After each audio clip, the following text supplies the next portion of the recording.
জুলাই গণ অভ্যুত্থানে সবাই একই প্ল্যাটফর্মে আন্দোলন করলেও ধীরে ধীরে বিভক্তি বাড়ছে রাজনৈতিক দলগুলোর মধ্যে।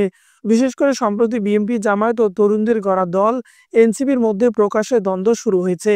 এমন পরিস্থিতিতে বিএনপির পক্ষ থেকে ছাত্র প্রতিনিধিদের মধ্যে থেকে সরকারে যোগ দেওয়া উপদেষ্টা আসিফ মাহমুদ ও মাহফুজ আলমের পদত্যাগের দাবিতে আন্দোলন হচ্ছে। এই অবস্থায় দুঃখ প্রকাশ করে তথ্য উপদেষ্টা মাহফুজ আলম বলেছেন, ব্যক্তি আদর্শ, সম্মান ও আবেগের চেয়ে দেশ বড়। বৃহস্পতিবার বিকেলে নিজের ভেরিফাইড ফেসবুক পেজে দেয়া এক পোস্টে মাহফুজ আলম লিখেছেন, দেশপ্রেমিক শক্তির ঐক্য অনিবার্য। আগেকার যে কোনো বক্তব্য ও শব্দচয়ন যা বিভাজনমূলক ছিল, সেগুলোর জন্য আমি আন্তরিকভাবে দুঃখিত।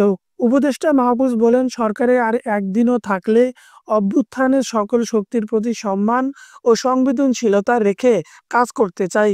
পুরাতন বন্দোবস্তের বিভেদকামী স্লোগান ও তকমাবাজি যা যা বৃহত্তর জনগোষ্ঠীকে হত্যাযোগ্য গড়ে তোলে, সেগুলো পরিহার করলেই আশা করি ভবিষ্যৎ রাষ্ট্র গণতান্ত্রিক ও অন্তর্ভুক্তিমূলক হবে। তিনি আরো বলেন, বাংলাদেশের শত্রুরা ঐক্যবদ্ধ ও আগ্রাসী। সার্বভৌমত্ব ও গণতান্ত্রিক সকল প্রতিষ্ঠান হুমকির মুখে।